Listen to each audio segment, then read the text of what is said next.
Carrying coil, ठीक है। Torque हमने ऑलरेडी पढ़ा हुआ है। जैसे हम फोर्स को जानते हैं कि फोर्स एक ऐसी क्वांटिटी है जो किसी भी बॉडी की लीनियर स्टेट मोशन की चेंज करती है, चेंज करने की कोशिश करती है। लाइक ये आपके पास मार्कर है, अभी इसकी स्टेट ऑफ मोशन क्या है? रेस्ट। क्या ये ज़ीरो वेलोसिटी है इसकी। अब अगर मैं इस पर वो क्वांटिटी अप्लाई करूं जो इसको डिस्प्लेस करेगी, अब स्टेट ऑफ मोशन क्या है? क्या ये कोई वेलोसिटी पोजेस कर रही है, मतलब ये मोशन में है। तो मोशन में लाने वाली क्वांटिटी कौन सी है? फोर्स। लेकिन ये कौन सी मोशन है? लीनियर। कौन सी मोशन है? तो इसका मतलब है फोर्स ऐसी क्वांटिटी है जो किसी भी बॉडी की स्टेट चेंज करती है, लेकिन कौन सी स्टेट? लीनियर या ट्रांसलेटरी मोशन की, लीनियर या ट्रांसलेटरी मोशन की स्टेट। और इसी तरह दूसरी क्वांटिटी हमारे पास लाइक फैन, अभी किस में है? रेस्ट में। हम बटन ऑन करेंगे, इलेक्ट्रिसिटी जाएगी और फैन रोटेट करेगा। अभी इसकी स्टेट रेस्ट में है, बटन ऑन करने के बाद स्टेट किस में आ जाएगी? इसकी मोशन। तो अब इसको मूव किसने करवाया? एक और क्वांटिटी है जो दो फोर्सेस के मिलने से बनती है, उसका नाम हमने रखा टार्क। क्या टार्क किसी भी बॉडी की एंगुलर मोशन की स्टेट चेंज करती है या चेंज करने की कोशिश करती है? फोर्स लीनियर मोशन की स्टेट चेंज करती है या करने की कोशिश। तो पहले हम टार्क के बारे में बता देते हैं, उसके बाद फिर हम नेक्स्ट बात करते हैं। टार्क क्या चीज़ है? टार्क को हम टर्निंग इफेक्ट कहते हैं, लेकिन ये है क्या? क्या ये एक ऐसी क्वांटिटी है जो किसी भी बॉडी की एंगुलर मोशन की स्टेट चेंज करती है या करने की कोशिश करती है। तो it is a quantity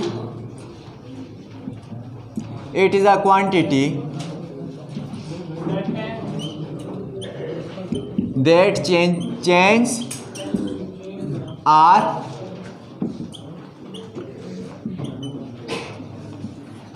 tends to change the state of angular motion of a body.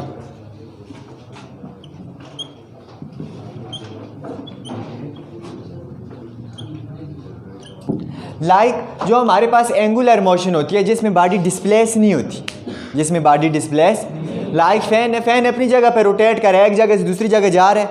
No, अगर ये एक जगह से दूसरी जगह जाएगा तो इसका मतलब है फोर्स ने इसको डिस्प्लेस किया, क्योंकि वो कौन सी मोशन हुई? लीनियर।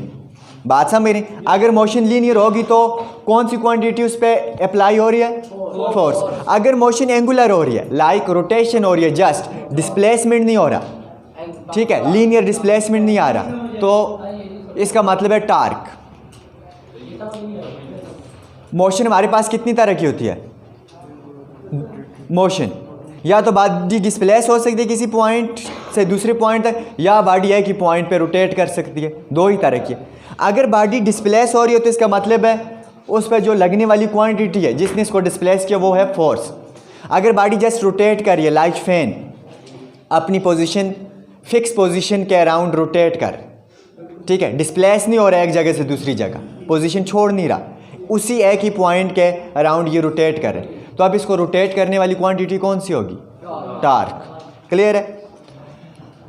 अब हम कहते हैं कि टार्क को हम रिप्रेजेंट करते हैं टाउ से। टार्क को कैसे रिप्रेजेंट करते हैं?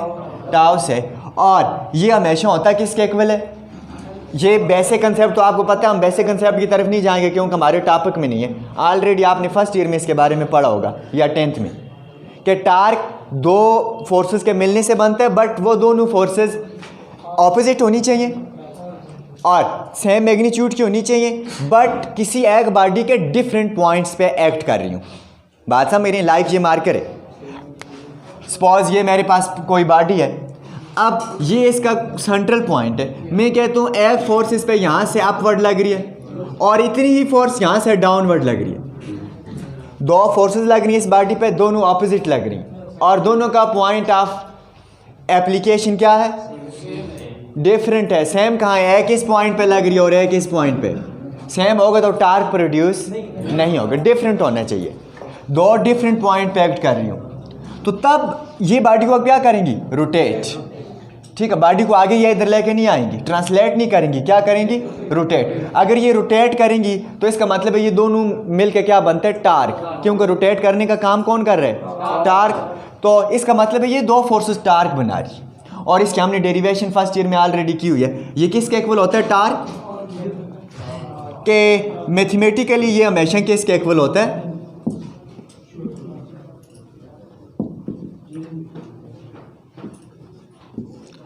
कि ये इन दोनों फोर्सेस के चूँकि मैग्नीट्यूड सेम है दोनों फोर्सेस का, किसी एक फोर्स का magnitude multiply by perpendicular distance between two forces. Torque किसके इक्वल होता है किसके इक्वल, मीन टार्क कितना होगा। हमने ये कहा कि अगर दो ऑपोजिट फोर्सेस लगे, बॉडी यूँ रोटेट करेगी तो इसका मतलब है टार्क रोटेट कर रहे। और टार्क बनना कैसे, दो फोर्सेस जो ऑपोजिट लग रही हैं, सेम मैग्नीट्यूड की, दो डिफरेंट पॉइंट्स पे लग रही, वो दो फोर्सेस के मिलने से टार्क बनते। अब टार्क होगा कितना जो इस बॉडी पे लग रहा है, हम कहते हैं कि इस बॉडी पे लगने वाली किसी भी एक फोर्स की मैग्नीट्यूड, चाहे ये लो या ये लो, क्योंकि दोनों सेम फोर्सेस हैं, किसी एक फोर्स की magnitude multiply by perpendicular distance between two forces. ये फोर्स यहाँ से इधर लग रही है और इस फोर्स का पॉइंट ऑफ एप्लीकेशन ये है, तो इन दोनों के दरमियान परपेंडिकुलर डिस्टेंस कितना है, यहाँ से यहाँ तक, सपोज करो ये डी है, तो इसका मतलब है टार्क किसके इक्वल हो जाएगा, perpendicular distance between forces multiply by magnitude of a force, magnitude of force, क्योंकि दोनों फोर्सेस की मैग्नीट्यूड सेम होती है। और ये फार्मूला है टार्क की मैग्नीट्यूड निकालने का, क्लियर है। वैसे हमने एक लिमिटेड केस पढ़ा हुआ है ऑलरेडी पहले कि R cross F tau is equal to R cross F, और इसको हमने किस तरह वहाँ एक्सप्लेन किया था कि सपोज करो कि ये कोई बॉडी है, इस पर ये फोर्स लग रही है और इस पॉइंट के अराउंड ये रोटेट कर रही है, यहाँ से यहाँ तक इसका आ गया मोमेंटम मल्टीप्लाई फोर्स। लेकिन यहाँ दूसरी फोर्स कहाँ है, यहाँ तो एक फोर्स लग रही है ना, लाग ये मार्कर है, मैंने यहाँ से इसको पकड़ा हुआ है, यहाँ से मैं इस पर एक फोर्स लगाता हूँ यूँ, तो इसने यूँ रोटेट किया। अब एक फोर्स मल्टीप्लाई डिस्टेंस टार्क बन गया, जबकि मैंने कहा दो फोर्सेस बनाएंगी, दूसरी किधर है,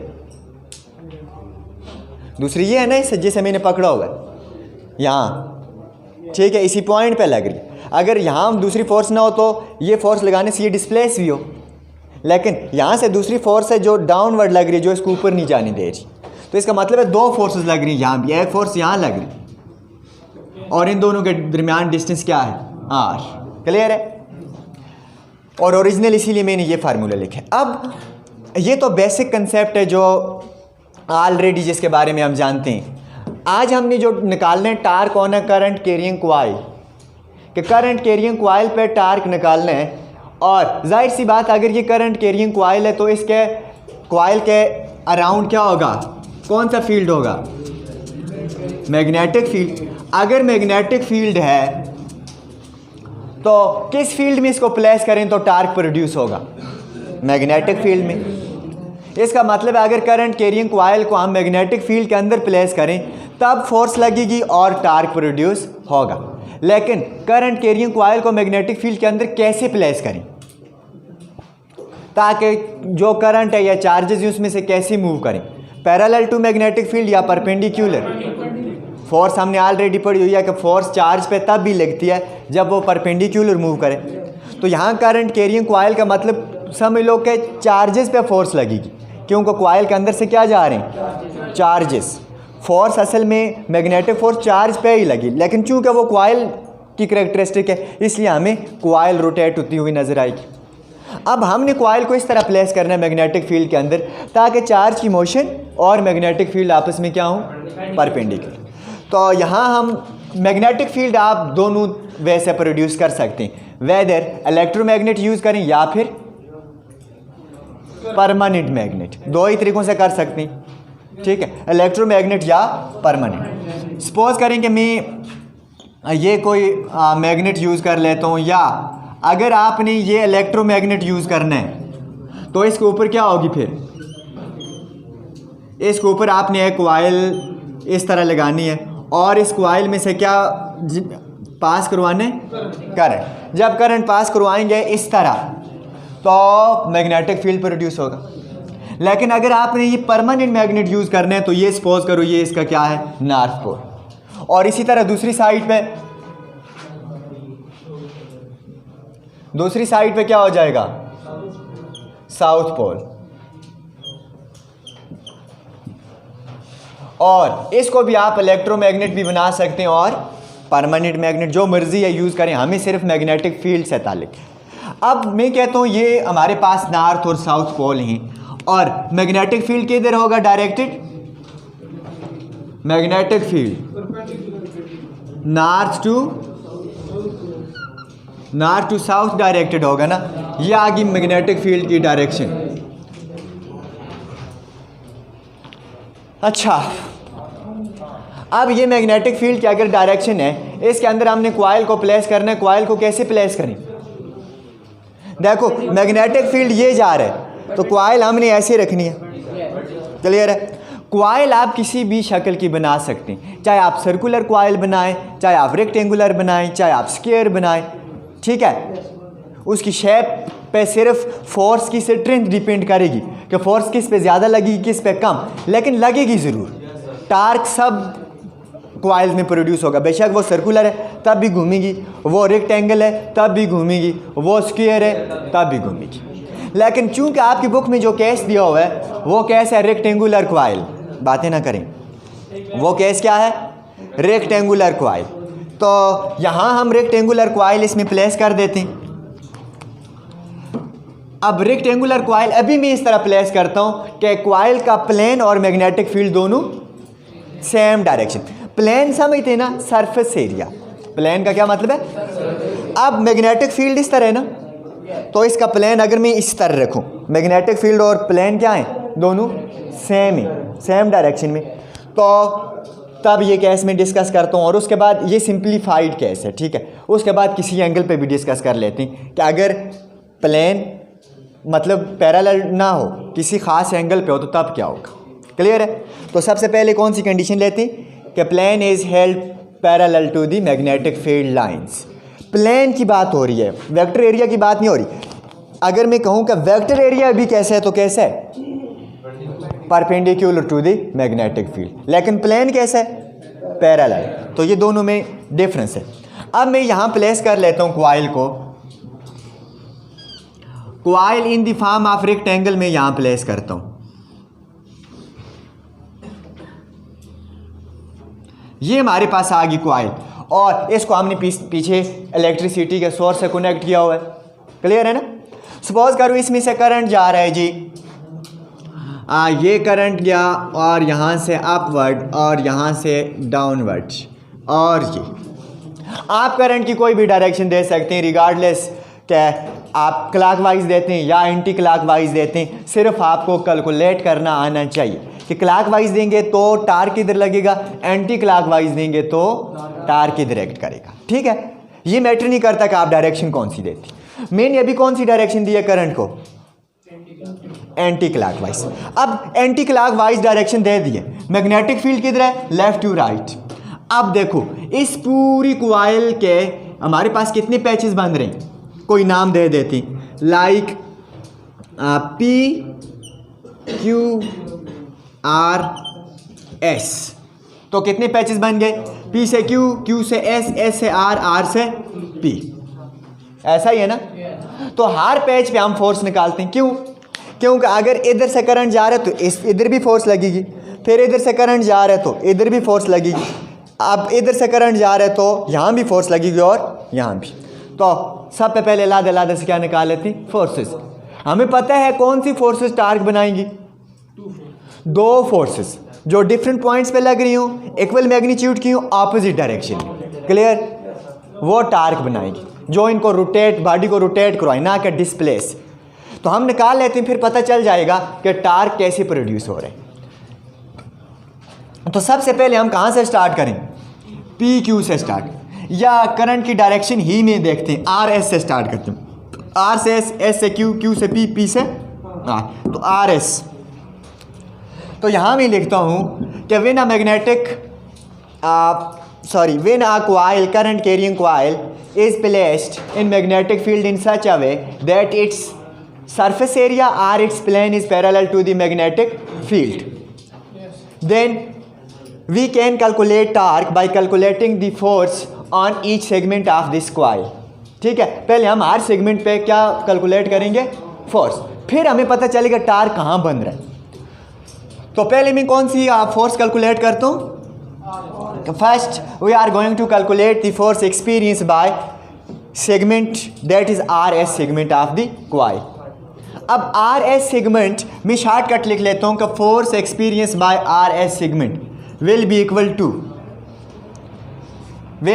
टू फोर्स हमने ऑलरेडी कंडक्टर पे निकाली हुई है, किसके इक्वल होती है, कि कोई भी कंडक्टर जिसमें से करंट जा रहा है उस पर फोर्स किसके इक्वल होती है, I into L cross B, यही है ना, कि उसमें से करंट जो जा रहा है उसकी लेंथ मल्टीप्लाई मैग्नेटिक फील्ड। अब हमने किस पे निकालनी है फोर्स, आर एस पे, तो आर एस पे क्या हो जाएगी force, I into L cross B.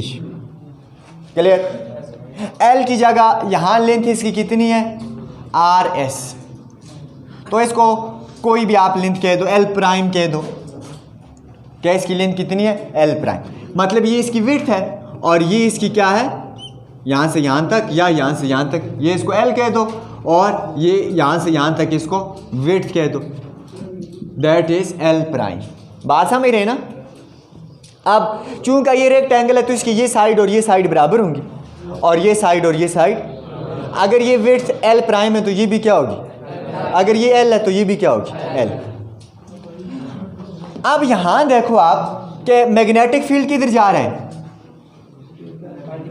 Magnetic field किधर जा रहा है, मैग्नेटिक फील्ड भी इसी डायरेक्शन में है, और ये लेंथ भी मीन क्या है, जो डिस्प्लेसमेंट कवर कर रहे हैं चार्जेस या इनकी वेलोसिटी या लेंथ एलिमेंट, ये दोनों क्या है आपस में, पैरेलल है ना, कि ये जा रहा है करंट, मीन लेंथ एलिमेंट भी इधर ही है और मैग्नेटिक फील्ड भी इधर ही है, तो दोनों क्या हुए, पैरेलल।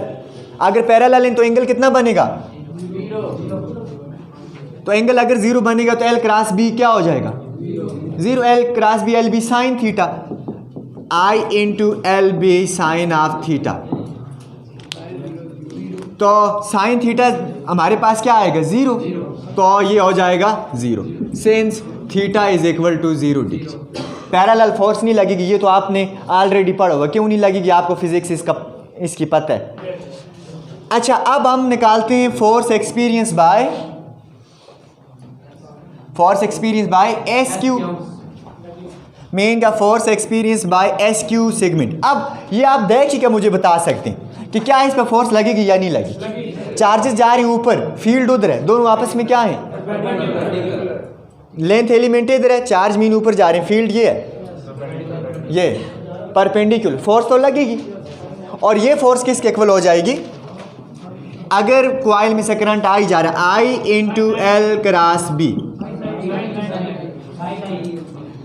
तो ये हो जाएगा I L sine of, I L B sine of. अब यहाँ एंगल कितना बन रहा है, 90, क्योंकि लेंथ एलिमेंट ऊपर है, मैग्नेटिक फील्ड इधर है, तो एंगल कितना बन रहा है, 90, एंगल कितना बन रहा है, 90, तो साइन 90 होता है 1, तो हो जाएगा आई एल बी। क्लियर। अब force experience by Q P element of the coil, तो यहाँ भी आप देख के बता सकते हो क्या होगी, जीरो। क्या लेंथ एलिमेंट ये है, मैग्नेटिक फील्ड ये इधर जा रहे हैं, तो दोनों के दरमियान एंगल कितना बन रहा है, 180, तो साइन 180 क्या होता है, जीरो। मतलब अब एंटी पैरेलल है, पैरेलल हूँ या एंटी पैरेलल हूँ, मैग्नेटिक फील्ड हमेशा क्या होता है, जीरो। तो इसका मतलब इस पे भी जीरो होगी फोर्स, डिटेल आप खुद लिख लेना। अब लास्ट जो हमारे पास सेगमेंट आ रहा है, force experience by P R, कि इस सेगमेंट पे फोर्स कितनी लग रही है बताओ। अब देखो एंगल कितना बन रहा है, फील्ड ये है और लेंथ ये है, तो एंगल कितना बन रहा है, 90 बन रहे हैं ना। कैसे, क्या फील्ड ये आगे जा रहा है, फील्ड लाइंस, तो लेंथ या करंट ये नीचे आ रहे, तो एंगल कितना बना 90। तो एंगल 90 बनेगा तो साइन 90 क्या होता है 1। तो साइन 90 1 होता है तो फोर्स कितनी हो जाएगी ILB।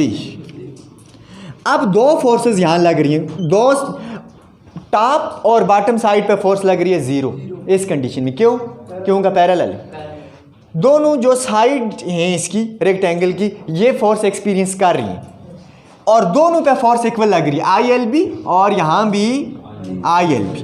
मतलब एक PR पे लग रही है और दूसरी फोर्स किस पे लग रही है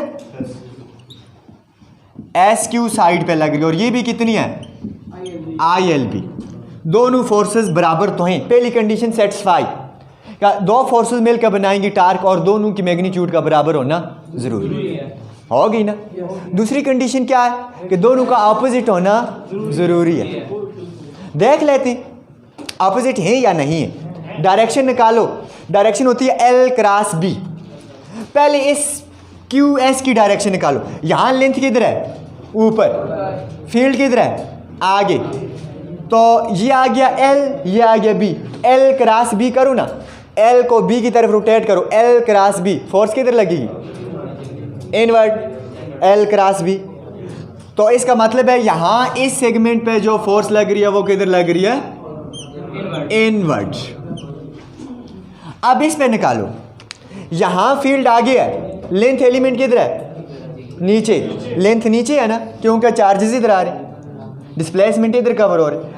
फील्ड आगे है, लेंथ L नीचे है, जबकि फील्ड आगे तो L क्रॉस B आउटवर्ड। इसका मतलब है इस सेगमेंट पे जो फोर्स लग रही है वो किधर लग रही है बाहर की तरफ आउटवर्ड। अब एक इनवर्ड लग रही है एक आउटवर्ड लग रही है, डायरेक्शन क्या हुई ऑपोजिट। PR पे जो हमारे पास फोर्स लग रही है ये लग रही है आउटवर्ड और SQ सेगमेंट पे जो फोर्स लग रही है ये लग रही है इनवर्ड। तो दोनों फोर्सेस ऑपोजिट ही, मैग्नीट्यूड सेम है और पॉइंट ऑफ एप्लीकेशन दोनों के डिफरेंट ही। तो क्या प्रोड्यूस होगा टार्क, लाजमी बात है टार्क प्रोड्यूस होगा। कैसे कि ये आपके पास कॉइल है, ये मैग्नेटिक फील्ड के अंदर है, इस साइड से फोर्स किधर लग रही है बाय, इस साइड से फोर्स किधर लग रही है अंदर, तो कॉइल यूं रोटेट होगी मैग्नेटिक फील्ड के अंदर, जो ये रखेंगे यूं रोटेट होगी। इसका मतलब है टार्क प्रोड्यूस हुआ या। और अब हम निकाल लेते हैं टार्क बाय डेफिनेशन। अभी हम डिफाइन करके आएंगे टार्क किसके इक्वल होगा। टार्क दो फोर्सेस के दरमियान perpendicular distance multiply magnitude of a single force. तो लगा लो फार्मूला, ये रेस कर दूं।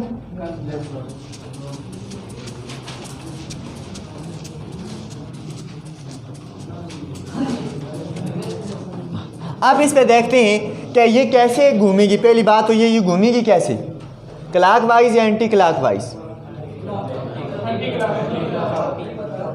ये ऐसे घूमेगी यूं एंटी क्लॉकवाइज, लाइक इसकी जो रोटेशन होगी वो ऐसे होगी।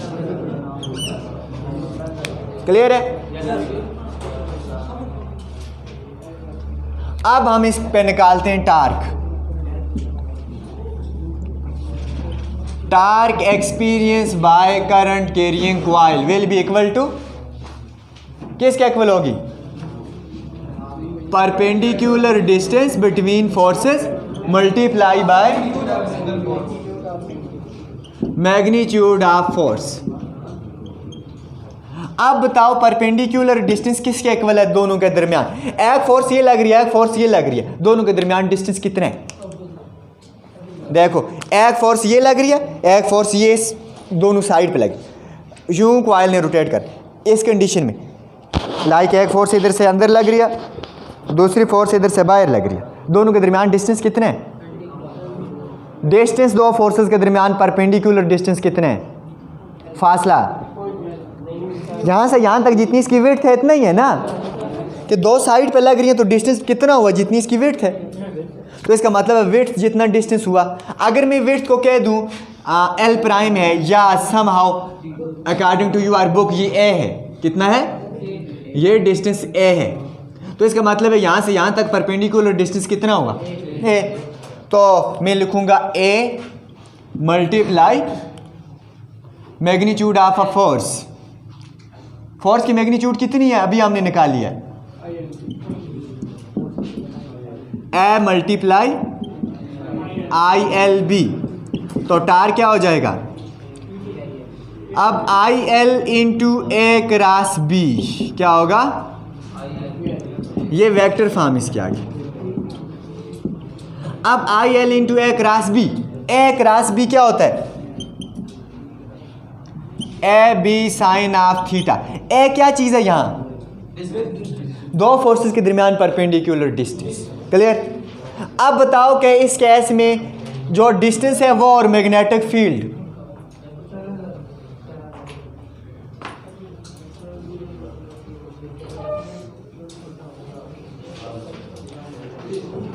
ये फोर्स के सेंस में ले, मैग्नेटिक फील्ड के सेंस में ना ले, ये किस सेंस में ले, फोर्स, क्योंकि ये है परपेंडिकुलर डिस्टेंस और ये है फोर्स, तो फोर्स के सेंस में ले। लेकिन ये आगे इसके सेंस में, मोमेंट आर्म के सेंस में और मैग्नेटिक फील्ड में दोबारा बताता हूँ।